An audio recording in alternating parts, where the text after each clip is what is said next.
ಯುದ್ಧದ ಆತಂಕದ ನಡುವೆ ತಾಯ್ನಾಡಿಗೆ ಮರಳಿದ 500ಕ್ಕೂ ಹೆಚ್ಚು ಕನ್ನಡಿಗರು. ಬೆಂಗಳೂರು ವಿಮಾನ ನಿಲ್ದಾಣದಲ್ಲಿ ಸಂಭ್ರಮದ ವಾತಾವರಣ.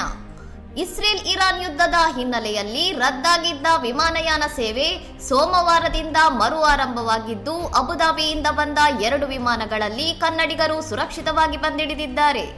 ಸೋಮವಾರ ರಾತ್ರಿ 10 ಗಂಟೆಗೆ ಮೊದಲ ತಂಡದಲ್ಲಿ 210 ಪ್ರಯಾಣಿಕರು ಹಾಗೂ ಮಂಗಳವಾರ ಮುಂಜಾನೆ 3:20ರ ಸುಮಾರಿಗೆ ಮತ್ತೊಂದು ವಿಮಾನದಲ್ಲಿ 300ಕ್ಕೂ ಹೆಚ್ಚು ಕನ್ನಡಿಗರು ಬೆಂಗಳೂರಿಗೆ ಆಗಮಿಸಿದ್ದಾರೆ.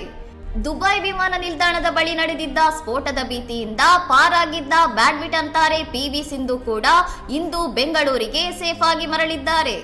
ಉದ್ವಿಗ್ನ ಪರಿಸ್ಥಿತಿಯಿಂದಾಗಿ ದುಬೈ, ಅಬುಧಾಬಿ, ರಿಯಾದ್ ಸೇರಿದಂತೆ ಪ್ರಮುಖ ನಗರಗಳ ವಾಯು ಪ್ರದೇಶವನ್ನು ನಿರ್ಬಂಧಿಸಲಾಗಿದ್ದರಿಂದ ಕಳೆದ ಶನಿವಾರದಿಂದ ವಿಮಾನ ಸಂಚಾರ ಸ್ಥಗಿತಗೊಂಡಿತ್ತು. ಸದ್ಯ ಪರಿಸ್ಥಿತಿ ಆಧರಿಸಿ ವಿಮಾನ ಸೇವೆ ಮರುಸ್ಥಾಪಿಸಲಾಗಿದ್ದು, ಯುದ್ಧ ಪೀಡಿತ ಪ್ರದೇಶದ ಆತಂಕದಲ್ಲಿದ್ದ 100 ಕುಟುಂಬಗಳು ಈಗ ನಿಟ್ಟುಸಿರು ಬಿಟ್ಟಿವೆ. ಇನ್ನಷ್ಟು ಸುದ್ದಿಗಳಿಗಾಗಿ ನೋಡ್ತಾ ಇರಿ ಸೌರಂ ಟಿವಿ.